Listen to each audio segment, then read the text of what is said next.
صباح الفل والجمال. ايه رايكم نشوي البطاطا في الطاسه؟ نشوي البطاطا في الطاسه. النهارده هنعمل اختراع. نشوي البطاطا كده. عمرك شويت البطاطا في الطاسه؟ يا نهار ابيض على الجمال والحلاوه. عايزه اقول لك كمان ان 10 دقايق بالظبط وهتاكليه من غير بقى واقفه في المطبخ، ومن غير فرن ولا الكلام ده كله، وتوفري غازك وتوفري وقتك. ايه رايك في الجمال والحلاوه؟ مش قادره اقول لك بجد كان طعمها حلو ازاي، وواخده لون حلو جدا جدا وناشفه كده، ما فيهاش ميه ولا اي حاجه. قبل ما ندخل على الفيديو كبر النهارده، لو اول مره بتشوفوني يا ريت تنوروني في القناه وتشتركوا معايا ولايك لو الفيديو عجبكم. بصوا الجمال، يا نهار ابيض. احنا كده الجو بدا ان هو يشتي وعايزين ناكل طول ما احنا قاعدين. ماشي. انا كده كان عندي كيلو بطاطا زي ما انتم شايفين كده اهوت. طبعا كان في حتت دبلانه، الطروف كده شكلها مش حلو ومش عارفه ايه. هبدا ان انا اجيب السكينه بتاعتي واسويها زي ما انتم شايفين كده. تمام. انا عايزه اقسم الواحده على 2. انت طبعا عايزه تعمليها حلقات، مفيش اي مشكله خالص، بس انا عايزه اقول لك ان انا لما قسمت الواحده 2 ما خدتش وقت خالص على النار ولا حاجه، فعليا ربع ساعه بالظبط وكانت مستويه وكانت زي الفل. تمام. طبعا زي ما انتم شايفين انا الحته اللي بلاقيها مش كويسه عشان البطاطا دي كانت مركونه عندي، يعني مش لسه فريش. لو فريش مش هتلاقيها دبلانه كده. تمام. فهسويها كده واظبطها وانضفها كده على قد ما اقدر. خلاص كده البطاطا بقت زي الفل. هجيب بقى الطاسه، الحله، الصينيه، اللي انت المتوفر عندك اشتغلي فيه. تمام. انا مش هقولك ايه اللي عندك وايه اللي مش عندك، زي ما انتوا شايفه كده اهوت من غير اي حاجه. ماشي. هبدا ان انا اظبط البطاطا بتاعتي زي ما قلت لكم، لو فيها حته كده او كده، وبعد كده ارصها جنب بعضها بنفس الشكل اللي انتوا شايفاه ده. تمام كده يا ست الكل. تمام كده. طبعا انا دعكه البطاطا كويس جدا بجد، ان طريقتها سهله جدا، وعايزه اقول لكم ان انا لو عملتها بالطريقه دي كل يوم حرفيا بتخلص بجد، لكن لو افتكست وعملت فيها اي حاجه تانية بتفضل عندي 2-3. ماشي. انا خلاص كده خلصت كميه البطاطا كلها اللي معايا.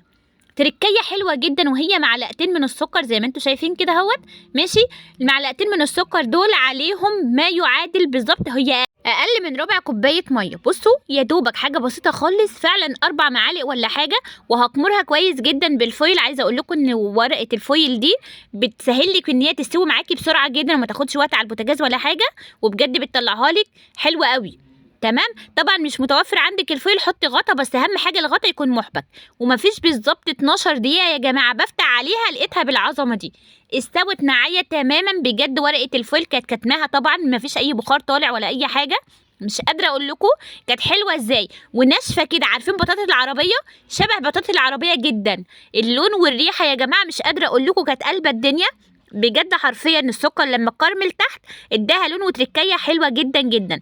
طبعا هي سخنه، انا ما كنتش قادره امسكها كويس كده، ان انا كنت عايزه افتحها كده واوريها لكم، بس بجد كانت سخنه جدا. تمام.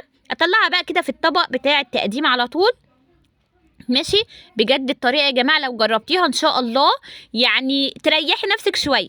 فاهمه قصدي؟ طبعا البطاطا المشويه لما بتتحط في الفرن يعني ما ممكن ساعه مثلا قبل ما تستوي، وكمان دي لو رفيعه، يعني لو تخينه شويه ممكن تاخد اكتر من ساعه كمان. ايه رايكم بقى في الجمال والحلاوه؟ بجد الطريقه ان شاء الله تعجبك جدا جدا يا ست الكل. وعشان تحطي لي اللايك كده، ولو اول مره تشوفيني تشتركي معايا في القناه وتنوريني طبعا في قناتي المتواضعه. ايه رايك في الجمال والحلاوه؟ تعالوا بقى نقسمها كده ونشوف من جوه عامله ازاي. يا نهار ابيض على الجمال. تخلصيها كده في 10 دقايق بالظبط، وبتتاكل كده في اقل من دقيقتين. تمام كده. ايه رايكم بقى في الجمال؟ دلوقتي في الوقت الحالي الواحد عايز يخلص اكله ويخلص شربه بسرعه ويدخل كده يتغطى كده ويفضل مستريح كده على السرير. دي ان شاء الله تعمليها كده وتدفيكي جدا. عايزه اقول لكم بجد ان الواحد عايز ياكل على طول ما هو قاعد حاجات دافيه كده عشان تدفيه. طبعا احنا لسه ما دخلناش في الشتاء ولا حاجه، بس ان شاء الله احنا بنستعد له.